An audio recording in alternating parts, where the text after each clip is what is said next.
14 సంవత్సరాలు వివాహం అయిన తర్వాత దేవుడు జతపరిచిన మొదలుకొని ఇంతవరకు దేవుడు మమ్మల్ని ప్రతి పరిస్థితిలో మాకు ఆయన ఇమ్మానుయేలుగా తోడుగా ఉండి నడిపించి ఇంతవరకు దేవుడు నడిపిస్తూ వచ్చిన విధానాన్ని బట్టి మొట్టమొదటి దేవునికి కృతజ్ఞతాస్తుతులు చెల్లిస్తున్నాను.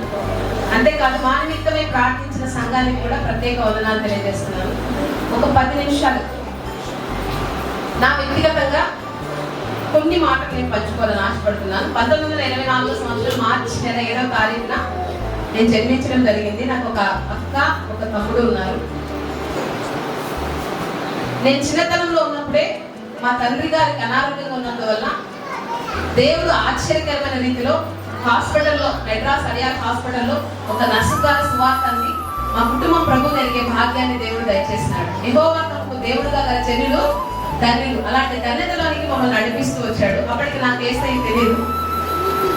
6th క్లాస్ వరకు కూడా నేను అమ్మమ్మ వాళ్ళ ఇంట్లో ఉంటూ వచ్చాను. 7th క్లాస్ లో మా తల్లి 7th క్లాస్ అయిపోయిన తర్వాత 8th క్లాస్ లో తల్లిదండ్రుల దగ్గరకు వస్తూ వచ్చాను. ఇక్కడికి వచ్చిన తర్వాత చర్చికి వెళ్ళడము, దేవుడు అంటే దేవుని సన్నిధికి వెళ్ళడం నాకు అలవాటైన. అంతకుముందు వేసుకోవడం అంటే తెలియదు. జస్ట్ మా అమ్మ నాన్న వెళ్తారని మాత్రమే తెలుసు. ఇక్కడికి వచ్చిన తర్వాత 7th క్లాస్ లో మందిరానికి వెళ్తూ ఉన్నప్పుడు 1996 సంవత్సరం డిసెంబర్ మాసం 14వ తారీఖున సెకండ్ సాటర్డే రోజు ఒక ఫాస్టింగ్ ప్రేయర్ లో దేవుడు నన్ను దర్శించాడు. క్లియర్ గా చెప్పడానికి ఎక్కువ సమయం ఉంటుంది కాబట్టి బ్రీఫ్ గా చెప్తాను. నిజంగా ఎంత వ్యతిరేకంగా ఉన్నానంటే ఆ రోజు ఫాస్టింగ్ ప్రేయర్ అని అదే విధంగా టిఫిన్ చేసుకుని తిని మరీ వెళ్ళాను. ఎందుకంటే ఏదో ఒకటి నేను దేవునికి వ్యతిరేకంగా చేయాలా, ఎందుకంటే ఈ దేవుని దగ్గరికి వెళ్ళడం వల్ల చాలా సంతోషాలు నేను కోల్పోతున్నానని ఒక వ్యతిరేకత నాలో ఉండేది. అయితే ఇప్పుడు మనం చదువుకున్న 51వ కీర్తన ద్వారా దేవుడు నన్ను దర్శించాడు. అక్కడ దావీదు రాజు అంటాడు, నేను పాపంలో పుట్టిన వాడును, పాపంలోనే నా తల్లి నన్ను గర్భంలో ధరించిన అన్న మాట ద్వారా నేను పాపినని గ్రహించి ఒప్పించబడి ప్రభు సన్నిధిలో నా పాపాలు ఒప్పుకుంటూ వచ్చాను. నా హృదయంలో యేసయ్యను చేర్చుకుంటూ వచ్చాను.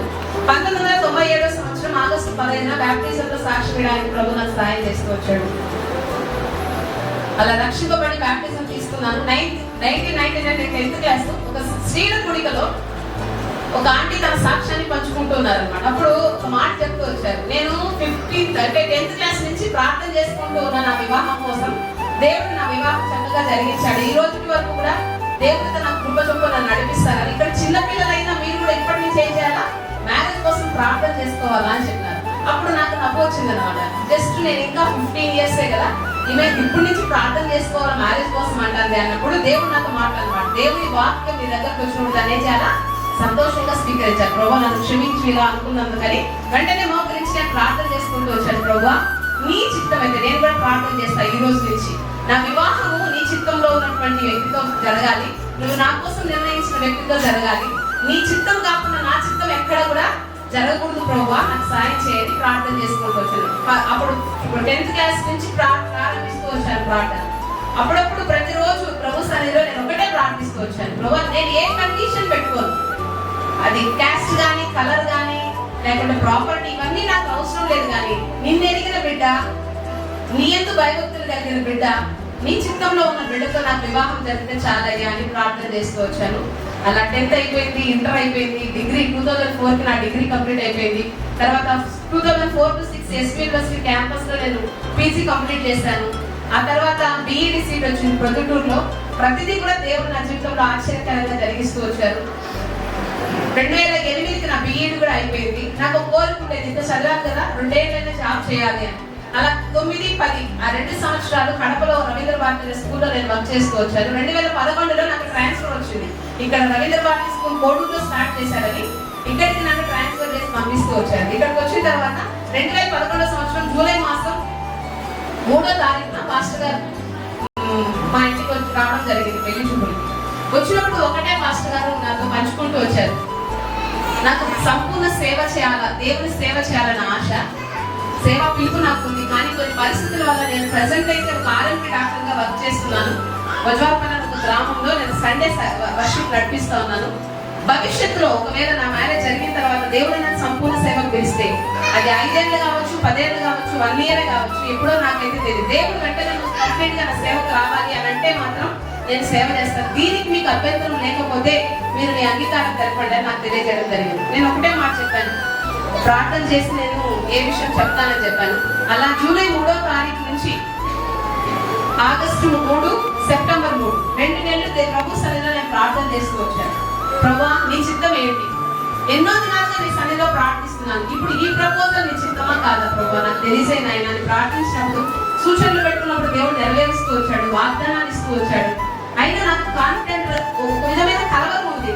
ఎట్లుంటుందో నెక్స్ట్ మ్యారేజ్ తర్వాత ఎట్లుంటుందో. నేను ఒకటే అంటూ వచ్చాను, ప్రభు నా మ్యారేజ్ తర్వాత ఏ రోజు కూడా నేను కన్నీరు కార్చకూడదు. ఈ మ్యారేజ్ నేను ఎందుకు చేస్తున్నాను, ఈ వ్యక్తి నేను ఎందుకు చేస్తున్నానో నేను కన్నీరు కార్చకూడదు ప్రభు. నీ చిత్తం ఏదైతే దాని గుండా నన్ను నడిపించాయి అన్నప్పుడు దేవుడు తన వాగ్దానాన్ని ఇచ్చినది ధైర్యపరుస్తూ సూచనలు నెరవేరుస్తూ వచ్చినప్పుడు జూలై మాసంలో సెప్టెంబర్ 7వ తారీఖున నేను తెలియజేస్తూ వచ్చాను. 2 నెలల తర్వాత ప్రభు నాకు సమాధానం ఇచ్చాడని. అదే సెప్టెంబర్ మాసం 10వ తారీఖున 2011లో మా ఎంగేజ్మెంట్ జరిగింది. దేవుడు ఘనంగా జరిగిస్తూ వచ్చాడు. తర్వాత నవంబర్ 28న మా మ్యారేజ్ ఫిక్స్ అవ్వడం జరిగింది. మ్యారేజ్ డే వచ్చేసింది. ప్రార్థిస్తూ వచ్చాము. ఇరువురు అన్యుల కుటుంబం నుంచి వచ్చిన వారు అనేక మంది అన్యులు వస్తారు ప్రభా. నీ మాటలు చక్కగా అనేకులకు ప్రకటించబడాలి, అనేకులు రక్షించబడాలి అని ఇరువురు ప్రార్థిస్తూ వచ్చాము. అయితే మ్యారేజ్ ఒక 3 days ఉందనగా భయంకరమైన వర్షం అన్నమాట. ఎలాంటి వర్షం అంటే ఎడతెరిపి లేని వర్షం. చాలా కలవరం అయిపోతుంది. ముందు రోజు నైట్ కూడా నాన్న మేమందరం కూర్చొని కన్నీరు కాచి ప్రార్థన చేస్తాం. పొద్దున్నే పెళ్లి ఉంది ప్రభు, ఇప్పటికి కూడా ఏమొస్తుంది, వర్షం వస్తుంది. వర్షం ఉంటే అన్నిటికీ ఇబ్బంది. పెళ్ళేమో పెళ్లి కొట్టు వాళ్ళదే, మాకు కాదు. కానీ వాళ్ళకైనా ఇబ్బంది. పెళ్లికి ఎవరైనా రావాలంటే కూడా ఇబ్బంది కదా ప్రభు. ఇది సాతాను కార్యము. నువ్వు ఈ వర్షాన్ని ఆపు ప్రభు అని ప్రార్థించినప్పుడు 2011 సంవత్సరం నవంబర్ మాసం 27వ తారీఖున midnight 3 గంటలకు వర్షం ఆగిపోయింది. మళ్ళీ ఎప్పుడు స్టార్ట్ అయిందంటే మా మ్యారేజ్ అయిపోయింది 28వ తేదీ మధ్యాహ్నం 3:30కు మళ్ళీ వర్షం స్టార్ట్ అయింది అనమాట.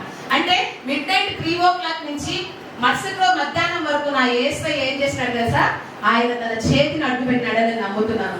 ఆ యొక్క 12 గంటలు కూడా ఎలాంటి ఇబ్బంది లేకుండా చక్కగా ఎండ వచ్చింది. అనేకులు ఆ వివాహానికి రావడానికి దేవుడు సహాయం చేస్తున్నాడు. మన మధ్య ఉన్న దైవజనులు కూడా వివాహానికి వచ్చారు. ఇక్కడ ఉన్న వారు కూడా చాలా మంది వచ్చారు. ఎవరెవరు వచ్చారు ఒకసారి చూపిస్తారా మీ చెయ్యి? మ్యారేజ్కి వచ్చిన వాళ్ళు చాలా మంది ఉన్నారు.